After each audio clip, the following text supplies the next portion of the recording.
Hello friends, advance GS academy के इस virtual platform पे आप सभी का मैं एक बार फिर से स्वागत और अभिनंदन करता हूं। दोस्तों, हम साइंस या फिर विज्ञान विषय को पढ़ रहे हैं।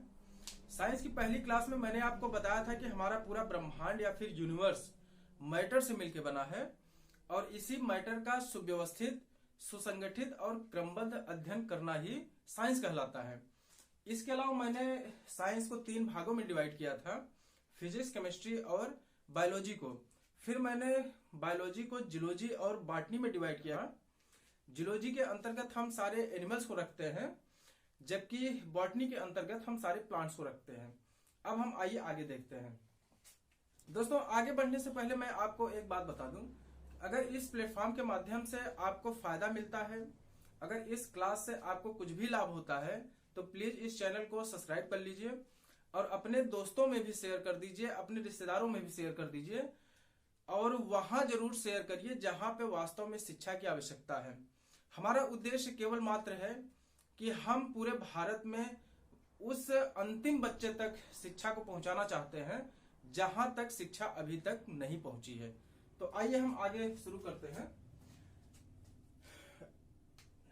विज्ञान को हम कुछ शब्दों में और व्यक्त कर सकते हैं। जैसे हम ये कह सकते हैं कि विज्ञान एक संगठित ज्ञान है।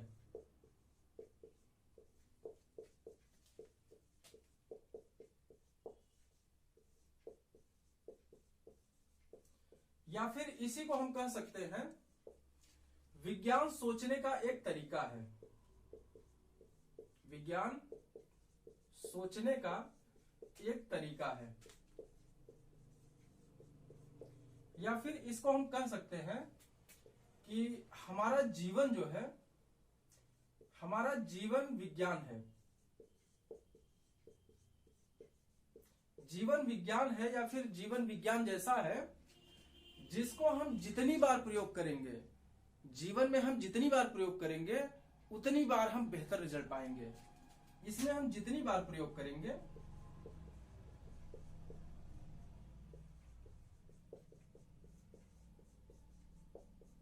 बेहतर रिजल्ट पाएंगे।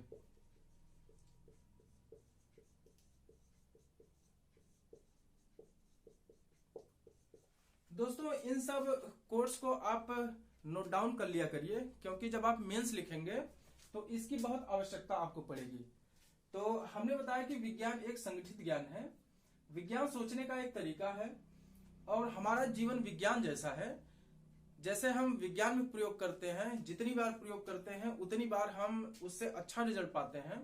उसी तरह से अगर हम जीवन में असफल हो रहे हैं, अगर हम किसी एग्जाम में असफल हो रहे हैं, व्यवसाय में असफल हो रहे हैं या फिर किसी क्षेत्र में असफल हो रहे हैं, तो हमको विज्ञान के नजरिए से देखना चाहिए और उसी के नजरिए से हमको सबसे पहले असफलता के कारणों का पता करना चाहिए। उसके बाद उस कारणों का निदान क्या हो सकता है और हमको असफलता मिल रही है उसको हम दूर कैसे करेंगे, इसके बारे में हमको निर्णय लेना चाहिए। तो दोस्तों, अगर हम जो है किसी भी असफलता को जो है विज्ञान के नजरिए से देखेंगे तो उसको हम दूर कर सकते हैं। अब हम आइए आगे देखते हैं। दोस्तों, जियोलॉजी को शुरू करने से पहले या फिर जंतु विज्ञान को, हम आपको बायोलॉजी की कुछ अन्य शाखाओं के बारे में भी बता देते हैं, जहां से हमारे वनडे एग्जाम में या फिर स्टेट पीसीएस में क्वेश्चन हमेशा पूछा जाता है।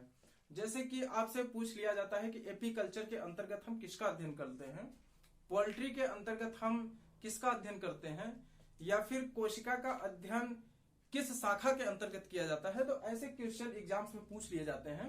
दोस्तों, ये है बायोलॉजी की कुछ प्रमुख शाखाएं। अब हम आइए एक एक करके सबके बारे में जानते हैं। सबसे पहले अगर हम साइटोलॉजी को देखें तो साइटोलॉजी के अंतर्गत हम कोशिका का अध्ययन करते हैं। कोशिका अर्थात सेल होता है।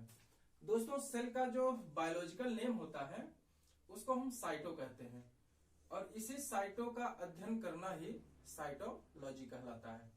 इससे आपको याद करने में आसानी होगी। दोस्तों, सेल जो है वो 2 प्रकार के होते हैं। एक आपका होता है प्रोकैरियोटिक और दूसरा होता है आपका यूकैरियोटिक। दोस्तों, इस प्रोकैरियोटिक सेल्स के अंतर्गत ही सारे जितने भी बैक्टीरिया होते हैं, वायरस होते हैं, या फिर जितने भी यूनिसेलुलर होते हैं उन सब जीवों को इसके अंतर्गत रखा जाता है यूनिसेलुलर।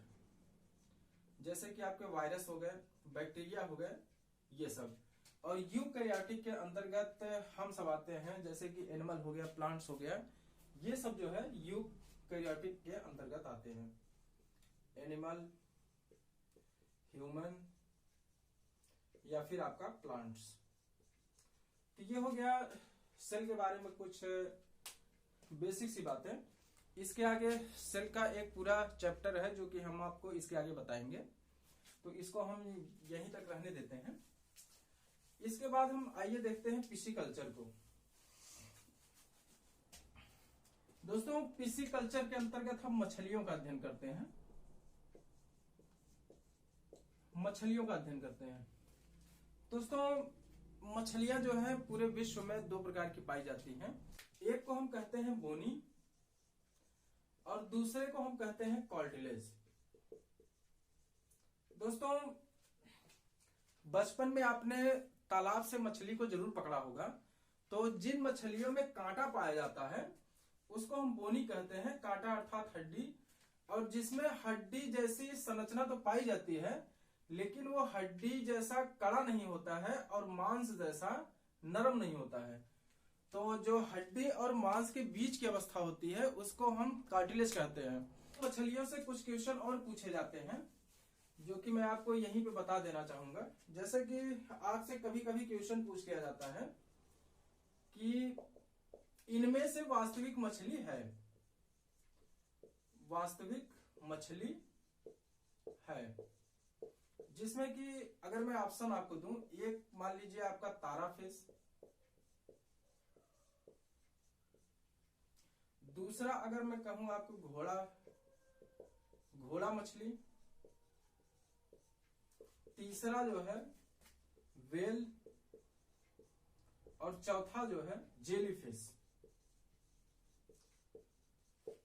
दोस्तों जब ऐसे क्वेश्चन आ जाते हैं तो वहां पे आपको कंफ्यूजन होता है क्योंकि लिखा है वास्तविक मछली है और इसमें भी फिश है, तारा फिश, घोड़ा मछली, वेल तो हम जानते ही हैं कि पूरे संसार की सबसे बड़ी जीव है और वो ये मछली जैसा होता है, और एक है आपका जेलीफिश। दोस्तों मैं आपको यहाँ बताना चाहूंगा कि वेल जो है वो मैमल्स में आ जाता है। मैमल्स अर्थात जो बच्चे पैदा करते हैं उनको हम मैमल्स कहते हैं। जेलीफिश वो आपका इकाइनोडर्मेटा के अंतर्गत आ जाता है, जबकि आपका तारा फिश भी इकाइनोडर्मेटा के अंतर्गत आ जाता है। तो यहाँ पे घोड़ा मछली जो है वो वास्तविक मछली हो जाती है। दोस्तों वास्तविक मछली कुछ जो आपके एग्जाम से पूछे जाते हैं वो केवल 5-6 ही हैं, तो मैं आपको यहाँ पे नोट डाउन करवा देता हूं ताकि आपके एग्जाम्स में आपको याद रहे। दोस्तों हमने ये कुछ मछलियों को नोट डाउन कर रखा है, जिसमें कि अगर मैं वास्तविक मछली की बात करूं तो वास्तविक मछली आपकी कैट फिश हो जाती है, pedal fish, gold fish, flying fish और सी हॉर्स अर्थात समुद्री घोड़ा। इसके बाद दोस्तों मछली जैसी ही दिखने वाली, मछली जैसी ही नाम वाली आपकी jelly fish, star fish, silver fish, devil fish, crave fish या फिर कटल फिश, ये वास्तविक मछली की श्रेणी में नहीं आती हैं, इनका फाइलम अलग होता है। तो फ्रेंड्स इसको आप नोट डाउन कर लीजिए, ये अक्सर आपके एग्जाम्स में पूछ लिया जाता है। तो अब हम आइए आगे देखते हैं।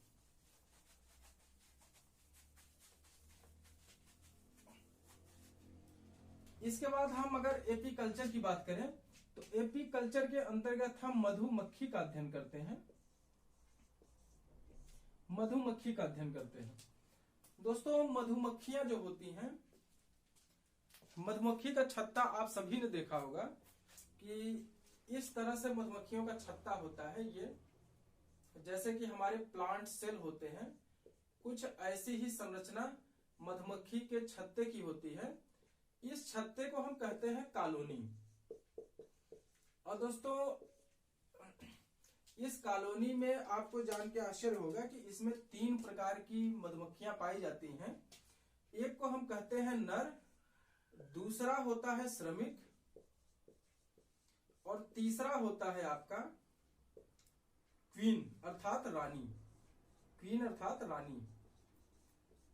दोस्तों नर मधुमक्खी का काम केवल इतना होता है कि वो रानी के साथ कॉपुलेशन करता है, जिससे कि अंडे होते हैं। अर्थात जब नर मधुमक्खी जो है वो रानी के साथ कॉपुलेशन करता है तो क्वीन मधुमक्खी या फिर रानी मधुमक्खी अंडे देती है। और ये जो है दो प्रकार के अंडे देती है। एक को कहते हैं हम निषेचित अर्थात फर्टाइल, और दूसरा होता है अनिषेचित अनफर्टाइल। दोस्तों इस निषेचित अंडे से नर मधुमक्खी का जन्म होता है, जबकि इस अनिषेचित अंडे से श्रमिक मधुमक्खी का जन्म होता है। और श्रमिक मधुमक्खियां ही दोस्तों बाहर जाके घूम घूम के पेड़ पौधों से, फूल पत्तियों से रस को चूसती है और उस रस को लाके इस कॉलोनी में जमा करती है, जहां की शहद का फॉर्मेशन होता है। तो शहद निर्माण में श्रमिक मधुमक्खी की भूमिका सबसे ज्यादा होती है। इसके अलावा दोस्तों एक वैज्ञानिक थे कार्ल वॉन फ्रिश। दोस्तों इन्होंने एक अध्ययन किया, जिस अध्ययन के तहत इन्होंने पाया कि जैसे कहीं भी अगर प्राकृतिक आपदा आती थी, जैसे कि भूकंप हो गया, सुनामी हो गया, तो वहां से इन्होंने देखा कि मधुमक्खियां सबसे पहले भाग जाती हैं। मधुमक्खियां जो है वहां से एक दिन या फिर 2 दिन पहले ही भाग जाती हैं। तो इन्होंने जो है मधुमक्खियों में एक सूचना प्रसारण तंत्र का पता लगाया। सूचना प्रसारण तंत्र का इन्होंने पता लगाया, कारण इनको जो है नोबेल प्राइज दिया गया था। आज भी आप देखिएगा, अगर आप कहीं भी रहते हैं, अगर वहां से मधुमक्खियां एक का एक वहां से चली जाए तो आप समझ जाइए कि यहाँ पे जो है कोई प्राकृतिक आपदा आने वाली है। इस बात का पता जो है केवी फ्रिश ने लगाया था, अर्थात कार्ल वॉन फ्रिश ने। दोस्तों इसके बाद हम आइए देखते हैं आपका सेरीकल्चर को। सेरीकल्चर के अंतर्गत हम रेशम कीट पालन का अध्ययन करते हैं। रेशम कीट पालन।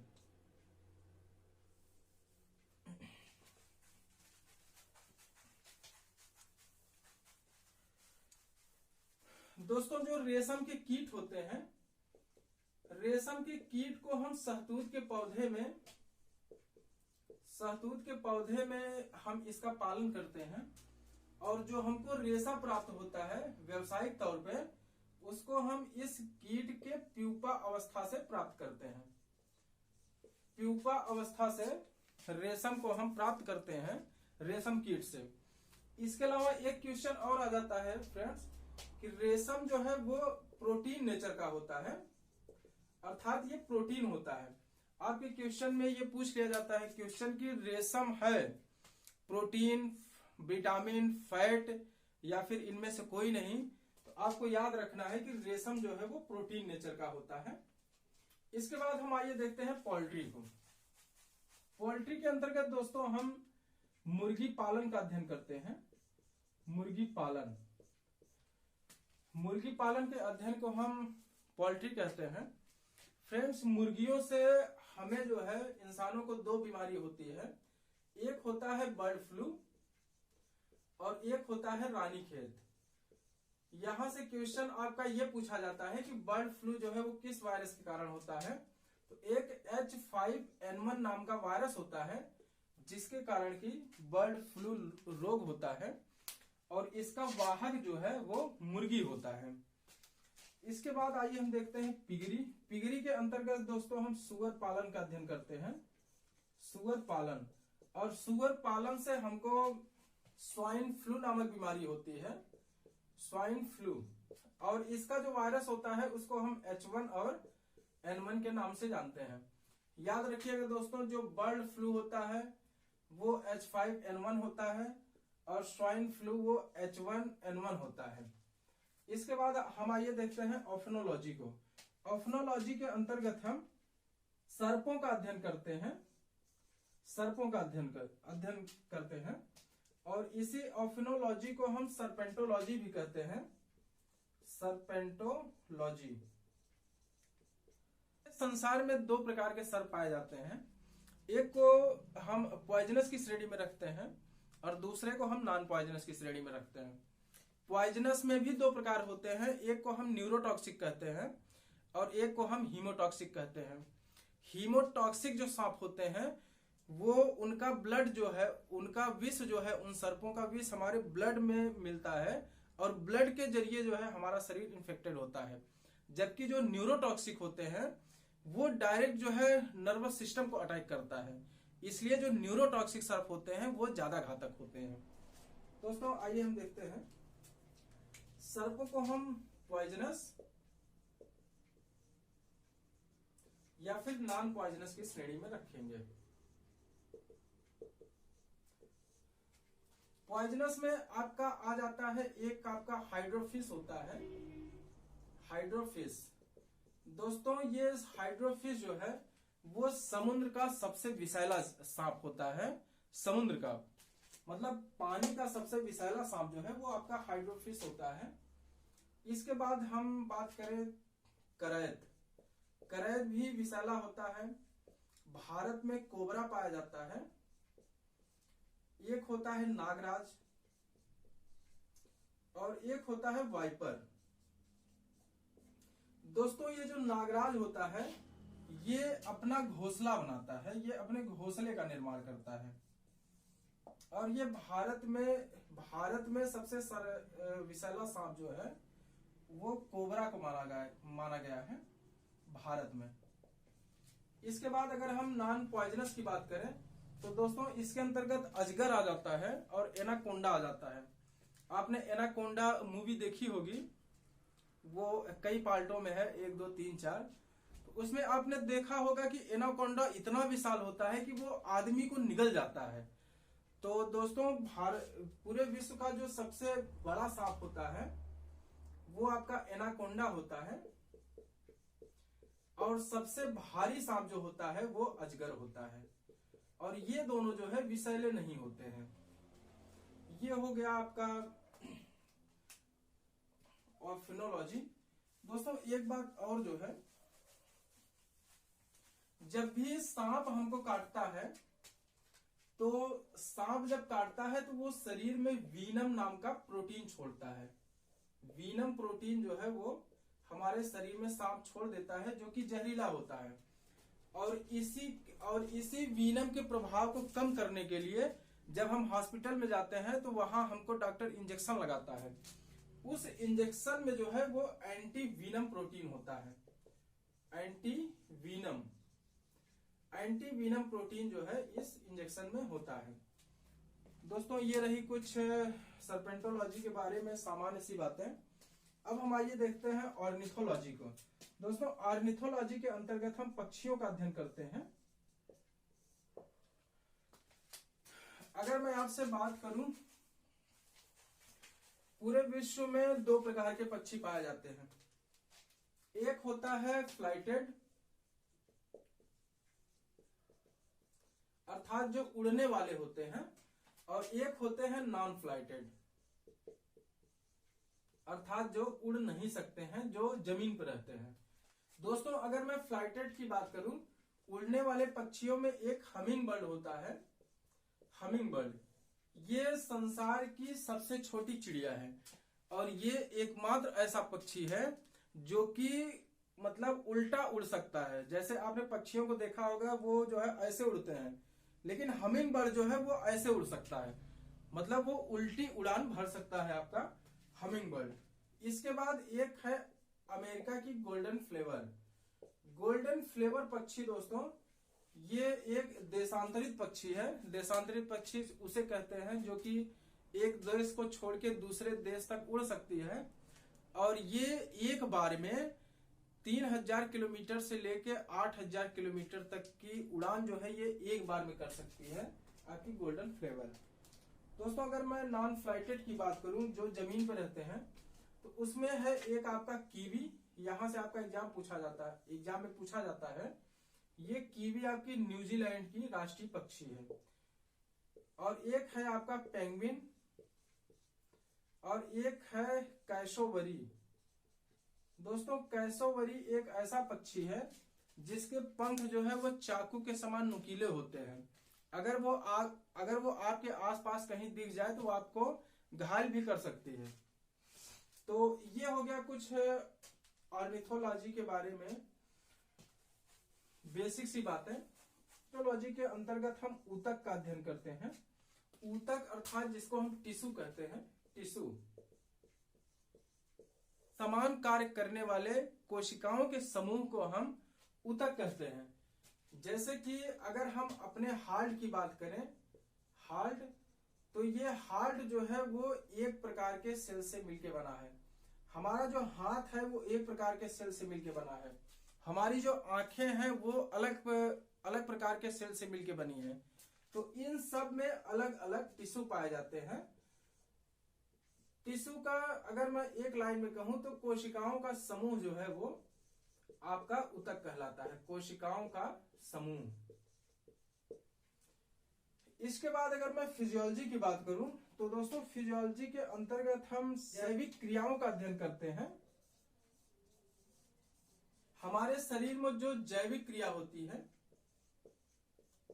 जैसे कि श्वसन करना, पाचन या फिर उत्सर्जन, ये सब जितने भी शरीर की जैविक क्रियाएं हैं उन सब का अध्ययन हम फिजियोलॉजी के अंतर्गत करते हैं। दोस्तों ये रहा जो है कुछ बायोलॉजी की कुछ ब्रांचेज, 8-10 ब्रांचेज और हैं जिसका अध्ययन हम अगली क्लास में करेंगे। तो फ्रेंड्स आपको ये क्लास कैसी लगी मैसेज करके जरूर बताइएगा। और अगर यहाँ से आपको फायदा होता है तो फ्रेंड्स प्लीज इस चैनल को सब्सक्राइब कर लिया करिए और इसको अपने दोस्तों में, अपने रिश्तेदारों में शेयर जरूर करिए ताकि ज्यादा से ज्यादा लोगों को इस क्लास का लाभ मिल सके। ठीक है, थैंक यू वेरी मच। मिलते हैं नेक्स्ट क्लास में।